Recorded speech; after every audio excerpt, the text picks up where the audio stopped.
आपका इस लेक्चर में स्वागत है। यह क्लास 10 के अध्याय 4 के लिए तीसरा वीडियो है। पिछले दो वीडियो में हम लोगों ने इस पाठ से जुड़े हुए जो प्रमुख सूत्र थे उसका अध्ययन किया, उन्हें सीखा। अब हम प्रश्नों का समाधान करेंगे। तो प्रश्नों के समाधान के से पहले हम लोग जो प्रयोग दिए गए हैं 18-19 प्रयोग हैं उनका जो है समाधान कर लेंगे, ताकि जो है जब हम अध्याय करें तो उसे समझने में हमें आसानी हो। तो हमारा पहला प्रश्न है प्रयोग नंबर 1। प्रयोग 1 है कि मेरे भाई के द्वारा लाए आयत घनाकार बॉक्स की लंबाई 40 सेंटीमीटर, चौड़ाई 25 सेंटीमीटर और ऊंचाई 15 सेंटीमीटर है।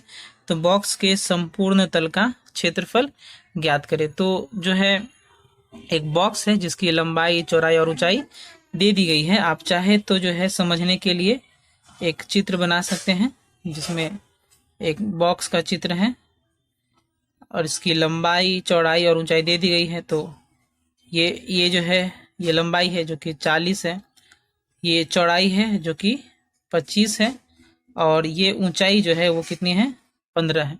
सभी इकाइयां सेंटीमीटर में दी गई है। तो हमें कहा गया है संपूर्ण तल का क्षेत्रफल। तो हमें जो है बस जो है फॉर्मूला लगा देना है, जिससे हमारा जो है आंसर चला आएगा। अगर आपको सभी फॉर्मूले पता नहीं है तो जो है आप पहले के जो दो वीडियो हैं उन्हें देख लें, तब इस वीडियो पे आए तो आपको समझने में आसानी होगी। तो हम जानते हैं संपूर्ण तल का क्षेत्रफल, चूंकि एक आयत घनाकार है, तो हम यह लिखेंगे कि जो लंबाई है वो कितनी है, 40 सेंटीमीटर, इसे हम L मान लेते हैं। जो चौड़ाई है वो है B, इसे हम 25 सेंटीमीटर दिया गया है। और जो ऊंचाई है उसे H मान लेंगे, तो वो है 15 सेंटीमीटर। तो लिखेंगे इसीलिए संपूर्ण तल का क्षेत्रफल, संपूर्ण तल का क्षेत्रफल बराबर हमारा जो फॉर्मूला होता है वो क्या होता है, 2 गुने LB plus BH plus LH, या फिर ऐसे भी लिख सकते हैं कि 2 गुने लंबाई गुने चौड़ाई प्लस चौड़ाई गुने ऊंचाई प्लस लंबाई गुने ऊंचाई। आप इसी तरह से याद करिए, 2 into LB plus BH plus LH, याद रहना भी आसान रहेगा। अब L का मान हमारा 40 है गुने 25 प्लस B का मान है 25 गुने 15 प्लस L का मान है 40 गुने H का मान है 15। इसे अगर हम जब गुना करेंगे तो हमारा उत्तर चला आएगा। तो इसे गुना करते हैं तो ये हो जाएगा 1000। 25 गुने 40 को जब आप गुना करेंगे तो वो आएगा 1000 प्लस, अब इसे हम गुना करते हैं तो 15 गुने 5 75 का 5 हाथ में 7, 15 दूना 30 और 7 37 यानी 375 प्लस इसको गुना करेंगे तो 15 चौके 60 और उस पर 0। अब इसे हमें जोड़ना है तो 2 गुने 0 और 5 और 0 यानी 5, 0 और 7 7 और 0 यानी 7, 6 3 9 और 0 9 और 1 यानी 1975। इसे जब हम जोड़ेंगे तो 1975 आएगा। अब इसे हम गुना करते हैं, 2 गुने 5 10 का 0 हाथ में 1, 2 7 14 और 1 15 का 5 हाथ में 1, 2 9 18 और 1 19 का 9 हाथ में 1, 2 1 2 1 3। फिर से चेक कर लेते हैं, 2 5 10 के 0 हाथ में 1, 2 7 14 1 15 5 हाथ में 1, 2 9 18 और 1 19 का 9 हाथ में 1, 2 1 2 और 1 3, यानी 3950 वर्ग सेंटीमीटर आप उत्तर लिख सकते हैं। या फिर आप लिख सकते हैं 3950 सेंटीमीटर स्क्वायर। इसी को हम ऐसे लिख सकते हैं वर्ग सेंटीमीटर को। तो ये हमारे पहले प्रश्न का उत्तर हो गया। हमें सिर्फ जो है समग्र तल का क्षेत्रफल ज्ञात करना था। बढ़ते हैं अगले प्रश्न की ओर। अगला प्रश्न है प्रयोग नंबर 2। प्रयोग 2 कह रहा है, जिस आयताकार बॉक्स की लंबाई 15 सेंटीमीटर, चौड़ाई 12 सेंटीमीटर और ऊंचाई 20 सेंटीमीटर है, तो उसके समग्र तल का क्षेत्रफल ज्ञात करें। तो प्रश्न जो है पिछले प्रयोग के समान ही है, तो हम दोबारा चित्र नहीं बना रहे हैं, यहाँ सीधा लिखेंगे कि जो लंबाई है वो कितनी है, 15 सेंटीमीटर। जो चौड़ाई है उसे आप लिख दीजिए, चौड़ाई हमारी है 12 सेंटीमीटर और जो ऊंचाई है उसे भी आप लिख दीजिए, वो जो है 20 सेंटीमीटर है। तो इसीलिए हमें फिर समग्र तल का क्षेत्रफल निकालना है या संपूर्ण तल का क्षेत्रफल।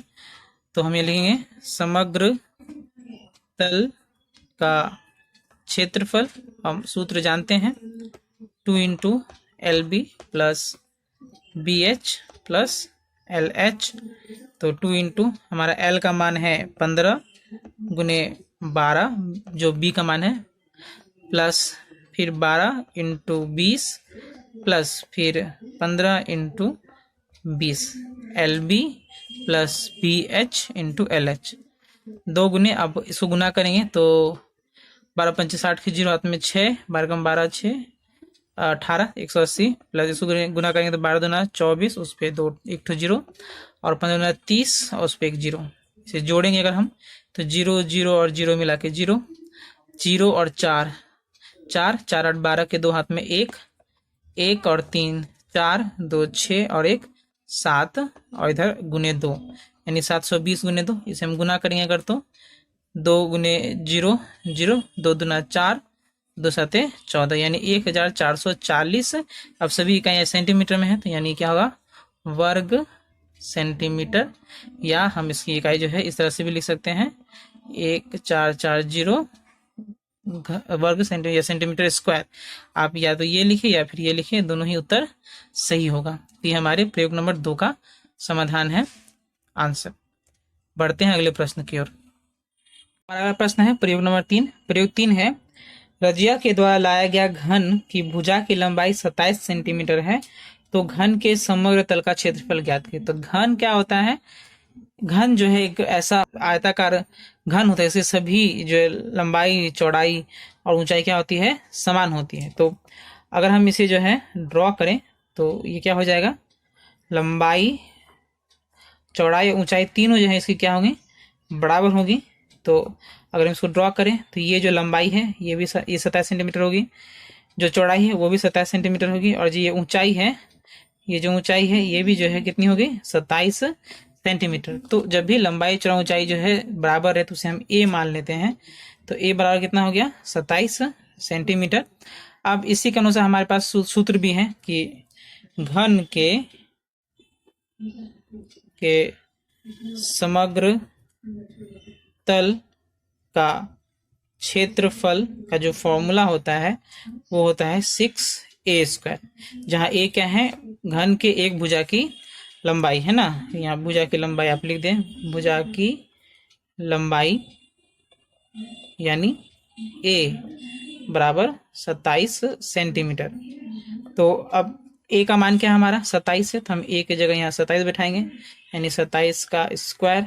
तो अब इसे हमें गुना करना पड़ेगा, तो 6 गुने 27 को स्क्वायर करेंगे तो 27 7 7 49 के 9 हाथ में 4 7 9 14 4 18 गुने 2 7 14 के 4 हाथ में 1 2 4 1 5, तो 9 8 6 12 के 2 हाथ में 1 5 1 6 1 7 यानी 729। अब 729 को हम क्या करेंगे गुना करेंगे 6 से, तो 6 नमा 54 के 4 हाथ में 5 6 2 12 5 17 के 7 हाथ में 1 7 6 42 1 43। तो गुना करने के बाद आएगा 4374। ये भी होगा क्या वर्ग सेंटीमीटर या सेंटीमीटर स्क्वायर। तो ये जो सवाल था इसमें क्या था कि एक घना का जो है घन है जिसकी लंबाई चौड़ाई और ऊंचाई जो है समान होती है, तो इसके लिए हम ये सूत्र का प्रयोग करेंगे 6a² जो समग्र तल का क्षेत्रफल, इसका प्रयोग करेंगे। बढ़ते हैं अगले प्रश्न की ओर। हमारा अगला प्रश्न है प्रयोग नंबर 4। प्रयोग 4 कह रहा है कि जिस घन की एक भुजा की लंबाई 12 सेंटीमीटर है उसी घन के चारों तरफ कागज लगाने हेतु कितने वर्ग सेंटीमीटर रंगीन कागज की आवश्यकता होगी। यानी हमें समग्र तल निकालना है चारों तरफ, यानी उसके 6 तलों के ऊपर जो है कागज लगाना है रंगीन कागज, यानी हमें उसके समग्र तल का क्षेत्रफल ज्ञात करना पड़ेगा। तो ये चूंकि एक घन है यानी घन के भुजा की घन के एक भुजा की लंबाई जो कि बाकी के बराबर होगी, एक भुजा की लंबाई वो कितनी है 12 सेंटीमीटर।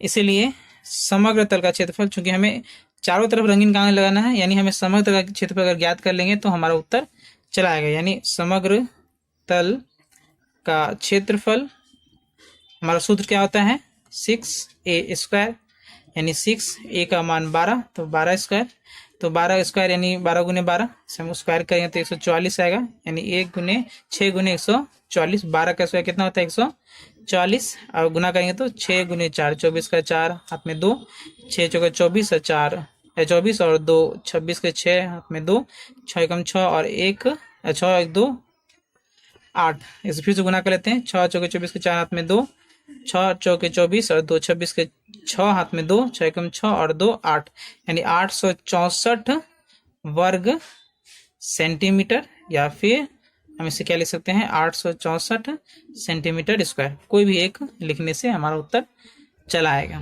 तो ये हमारे प्रयोग नंबर 4 का समाधान है, जो कि प्रयोग नंबर 3 के ही समान है। बट देखते हैं अगला प्रश्न क्या है हमारा। तो अगला प्रश्न है प्रयोग नंबर 5। प्रयोग 5 सिर्फ जो है टिक लगाना है। कहा है कि हम जिस घर में बैठकर काम करते हैं उस घर की लंबाई, चौड़ाई और ऊंचाई क्रमशः 7 मीटर, 5 मीटर और 4 मीटर है। यानी लंबाई, चौड़ाई और ऊंचाई जो है अलग अलग है। लंबाई 7 है, चौड़ाई 5 है और ऊंचाई 4 है। तो वो घर घनाकार है या आयताकार? तो घनाकार कौन सा होता है? जिसमें जो है सारी भुजाएं, लंबाई, चौड़ाई, ऊंचाई क्या होती है? समान होती है। अब चूंकि समान नहीं है, लंबाई, चौड़ाई, ऊंचाई अलग अलग है, इसीलिए जो है ये घर क्या होगा? एक आयताकार घन होगा। तो हमारा उत्तर क्या होगा? आयताकार। काफी आसान प्रश्न था। बढ़ते हैं अगले प्रश्न की ओर। हमारा अगला प्रश्न है प्रयोग नंबर 7। प्रयोग 7 इंपॉर्टेंट है। इसके बाद वाला प्रयोग 6 और 7, प्रयोग 6 और 7 दोनों जरूरी है, इंपॉर्टेंट क्वेश्चन हैं। तो कहा गया कि यदि किसी घन है उसके समग्र तल का क्षेत्रफल कितना है? 150 वर्ग मीटर है हो, तो उस घन की एक भुजा की लंबाई ज्ञात करें। तो हम यहाँ लिख देते हैं कि समग्र तल का क्षेत्रफल, समग्र तल का क्षेत्रफल जो है वो कितना दिया गया है? 150 वर्ग मीटर। अब ये समग्र तल का क्षेत्रफल 150 वर्ग मीटर है, यानी जो उसके 6 तल हैं उसका क्षेत्रफल कितना? 150 वर्ग मीटर। हम यहाँ से एक समीकरण का निर्माण करेंगे और उसका समाधान करने से हमारा उत्तर चला आएगा। तो हम जानते हैं कि समग्र तल का क्षेत्रफल क्या होता है, फॉर्मूला इसलिए हम लिखेंगे 6a² होता है। और ये 6a² जो है 150 के बराबर होगा, जहाँ a क्या है? घन के एक भुजा की लंबाई जो हमें ज्ञात करनी है। तो यानी यहाँ से हम क्या लिख सकते हैं? एक समीकरण बन गया, यानी a² बराबर 150/6। इसे हम काटेंगे तो 2 से 3, 2 से ये 2 7 14, 2 5 15, 3 से 1 कट जाएगा 25 बार में। यानी हमारा क्या है? a² बराबर 25। यानी हम यहाँ से a बराबर क्या ले सकते हैं? वर्गमूल 25। तो हम यहाँ सिर्फ धनात्मक ही लेंगे। वर्गमूल जब भी लेते तो हम प्लस माइनस ले सकते हैं, लेकिन हम यहाँ सिर्फ प्लस लेंगे क्योंकि भुजा की लंबाई हमेशा क्या होती है? पॉजिटिव होती है। तो a बराबर क्या होगा? वर्गमूल 25। ये भी आप ध्यान रखिए, अगर इधर वर्ग है और वर्ग को अगर हम हटाना चाहेंगे तो उस तरफ क्या हो जाएगा? एक वर्गमूल चला आएगा। जब आपने जब समीकरण सीखा होगा तो ये किस तरह से होता है ये आपको मालूम है। तो ये वर्गमूल हो गया। तो यानी इसका मान कितना? 25 का वर्गमूल कितना होता है? 5। ये सबसे आसान है। यानी a का मान 5 हो गया। a का मान 5 हो गया, यानी एक भुजा की लंबाई जो है कितनी है? 5 मीटर। इकाई जो है 5 मीटर होगी। तो ये जो है हमारा उत्तर हो गया। तो आसान था। बढ़ते हैं अगले प्रश्न की ओर। ये हमारे वीडियो का अंतिम प्रश्न है। अंतिम प्रश्न हमारा है प्रयोग 7। प्रयोग 7 जो है प्रयोग 6 के ही समान है। प्रयोग 7 कह रहा है यदि किसी घन के समग्र तल का क्षेत्रफल, घन है, समग्र तल का क्षेत्रफल 486 वर्ग मीटर हो तो घन के एक भुजा की लंबाई ज्ञात करें। तो अभी जैसे हमने किया उसी तरह से करेंगे। 6a² बराबर क्या हो जाएगा? 486 वर्ग मीटर। तो हम यहाँ लिख सकते हैं कि समग्र तल का क्षेत्रफल, समग्र तल का क्षेत्रफल जो है वो किसके बराबर है? 486 वर्ग मीटर के बराबर है। ये आप लिख लीजिए पहले, उसके बाद ये समीकरण बन जाएगा। अब इसे समाधान करेंगे तो a² बराबर 486/6, ये 6 से कट जाएगा, 6 8 48 और फिर जो है ये कट गया, 6 कम 6 यानी 81। तो यानी a² बराबर 81, इसीलिए a बराबर वर्गमूल 81। तो 81 का मान हम वर्गमूल निकालते हैं तो वो आसान होता है, वो 9 ही होता है। यानी a का मान कितना हो गया? 9। ये मीटर में है यानी मीटर होगा। तो इसलिए एक भुजा की लंबाई हमारी कितनी होगी? 9 मीटर। एक भुजा की लंबाई बराबर 9 मीटर। आंसर। उम्मीद है आपको सभी प्रश्न समझ में आए होंगे। प्रश्न आसान थे। इसमें केवल जो है आयताकार घन के समग्र तल की की का क्षेत्रफल जो है उसका फॉर्मूला लगा, और वर्ग का जो है समग्र का क्षेत्रफल, घन का समग्र का क्षेत्रफल का फॉर्मूला लगा। उम्मीद है आपको सभी सब प्रश्न समाधान समझ में आए होंगे। इनका अभ्यास करें, वीडियो को ध्यान से देखें। मिलते हैं अगले वीडियो में, तब तक के लिए धन्यवाद।